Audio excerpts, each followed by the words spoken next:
Rebels, loners, bikers, whatever society has called these riders on two wheels, it's been out of disapproval. But what is it really like living on two wheels? We asked some important elements of the biker lifestyle for their opinions, starting with a former Harley-Davidson dealership owner, Rene Romero. Okay, Mr. Romero. So what made you get into the motorcycle business to begin with? Well, I've been a Harley rider for years, rode with my father, got my first motorcycle, my first Harley-Davidson, was on a bid to the California Highway Patrol. We all bid on them, my father, my uncle, and my best friend, and we all got a motorcycle in our bid, so we all flew to California, picked up our Harleys, and rode them home. And spent a couple of 3 days on the ride, coming home, just enjoying them and learning more about them. Years later, I was in the restaurant business, ended up buying a Harley-Davidson dealership instead of buying another restaurant. So that's pretty much how it got started. Okay. Second, what was it like working at the dealership? Well, the dealership was quite a bit different than owning a restaurant. For one thing, the parts don't go stale.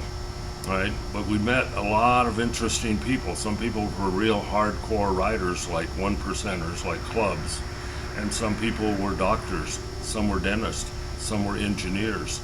So they were just regular people off the street. So we met and made friends with an awful lot of them. Some are still my friends today, after 30 plus years.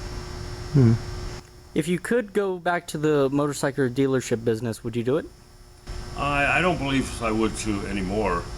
For one thing, that the big companies, which is the companies that sell motorcycles or build them, Harley-Davidson, Honda, Kawasaki, they have a lot more control these days over the dealers.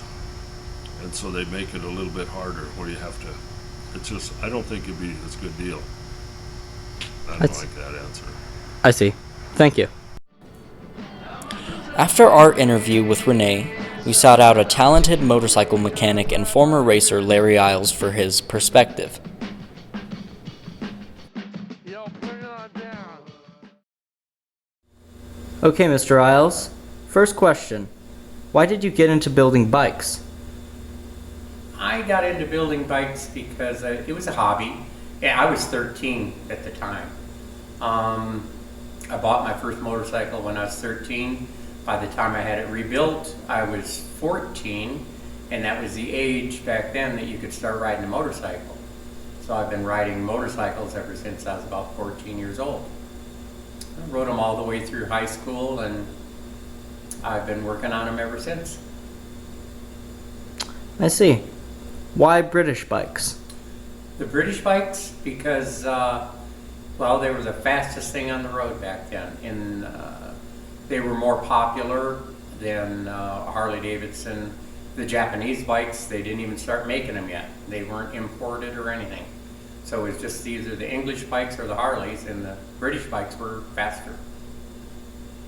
Looking back, was the experience worth it? It's funny because I don't really look back that much because I'm still looking forward on the motorcycles. It's just been an evolution with me. It went from my hobby to my livelihood my whole life. And then now that I'm retired, guess what? I'm still building bikes. Finally, what was the most interesting aspect of your job? It's hard to say one interesting aspect because everything is interesting. All the different people that I've worked with, the different models of bikes, the different types of bikes.